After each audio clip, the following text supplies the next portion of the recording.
This story will be available to you in 7 different languages. The link is in the description. नमस्ते। आज मैं आपके सामने ध्रुव तारा की कथा प्रस्तुत कर रहा हूँ, जो अटूट संकल्प की एक कहानी है। ये कहानी हमें विष्णु भागवत पुराण से मिलती है। ये हमें सिखाती है कि भक्ति और दृढ़ इच्छा शक्ति से क्या हासिल किया जा सकता है।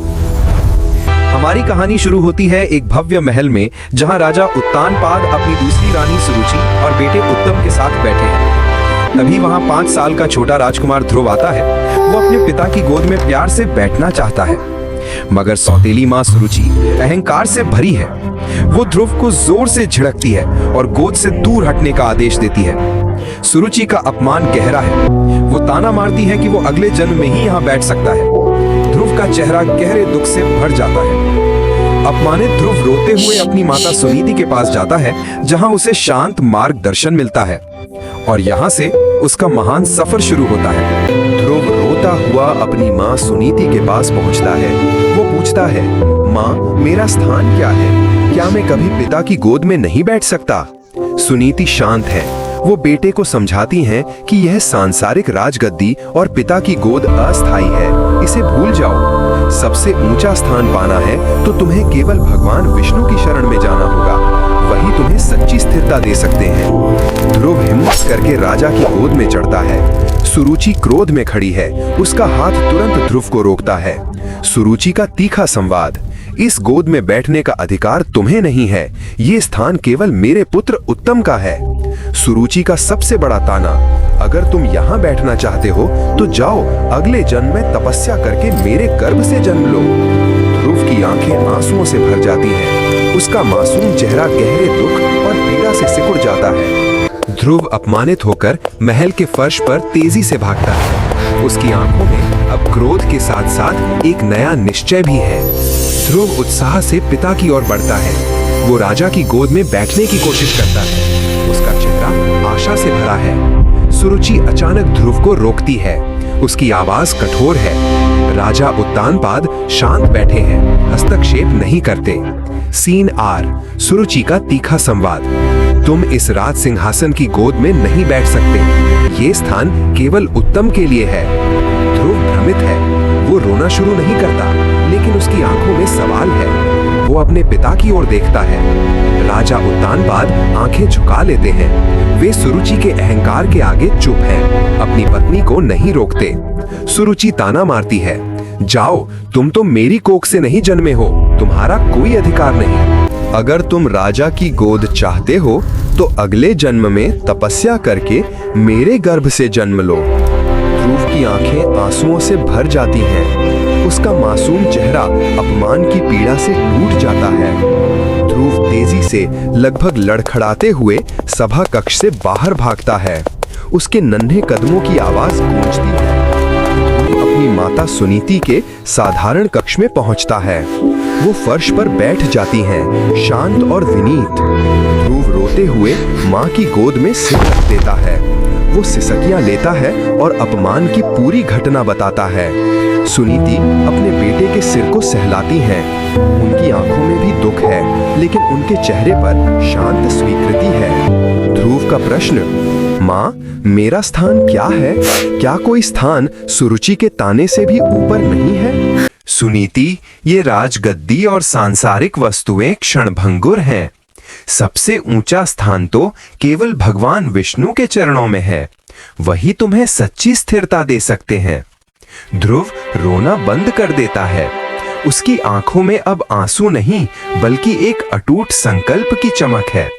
ध्रुव दृढ़ता से कहता है, तो मैं सबसे ऊंचा स्थान पाऊंगा, ऐसा स्थान जिसे सुरुचि कभी छीन नहीं सकती। सुनीति अपने पुत्र के माथे को चूमती हैं। वो समझ जाती हैं कि उनका बेटा अब एक महान यात्रा पर निकलने वाला है। ध्रुव अपनी सामान्य बालक की वेशभूषा बदलता है और महल का त्याग कर दृढ़ कदमों से बाहर निकल जाता है। ध्रुव महल के मुख्य द्वार से बाहर निकलता है।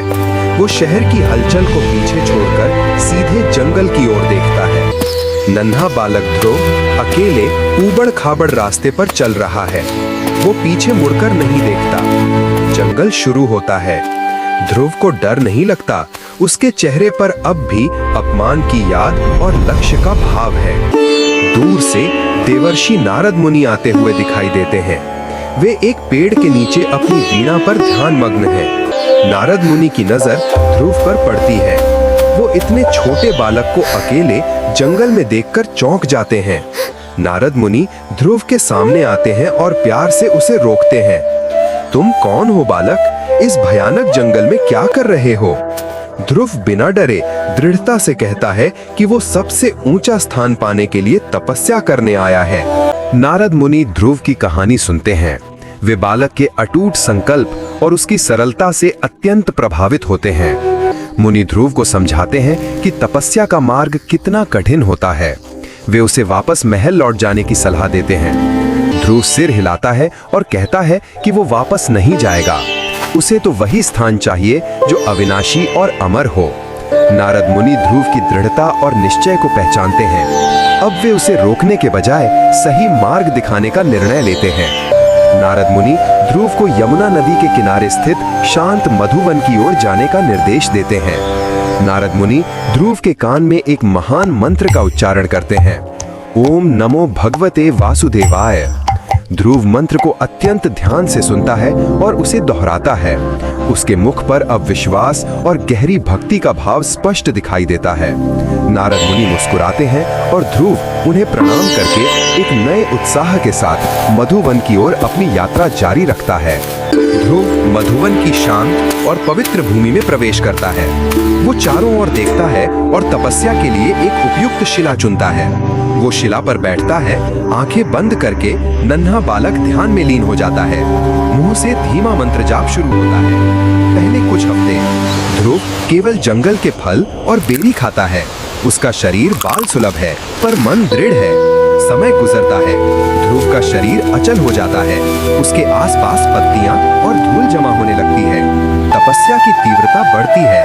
ध्रुव भोजन का त्याग करता है। अब वो केवल यमुना का जल पीकर जीवित है। जंगली जानवर जैसे हिरण और बाघ उसके पास आते हैं। वे बालक को शांति से देखकर दूर चले जाते हैं, उसे परेशान नहीं करते। ध्रुव पानी भी छोड़ देता है। वो केवल ब्रह्मांडीय वायु पर निर्भर है। ध्रुव की सांसें अत्यंत धीमी हो जाती हैं। उसकी चेतना अत्यंत धीमी हो जाती है और भगवान विष्णु के ध्यान पर केंद्रित है। तपस्या की अग्नि से वायुमंडल गर्म होने लगता है। मधुवन के पेड़ों की पत्तियां बिना हवा के भी कांप रही हैं। ध्रुव के बैठने के स्थान के चारों ओर की मिट्टी सूख जाती है और उसमें दरारें पड़ने लगती हैं। पृथ्वी प्रतिक्रिया दे रही है। स्वर्गलोक, स्वर्ग। देवता घबराए हुए दिखते हैं। वे समझ नहीं पा रहे कि यह ऊर्जा कहां से आ रही है। देवराज इंद्र और अन्य देवता सभा में चिंता व्यक्त करते हैं। वे बालक की शक्ति और संकल्प को देखकर भयभीत हैं। देवता ध्रुव की तपस्या भंग करने का निर्णय लेते हैं। वे ब्रह्म और अप्सराओं को जंगल में भेजते हैं। सुंदर अप्सराएं ध्रुव के चारों ओर नृत्य करती हैं। डरावनी आवाजें और भयानक दृश्य उत्पन्न होते हैं। ध्रुव अविचलित है।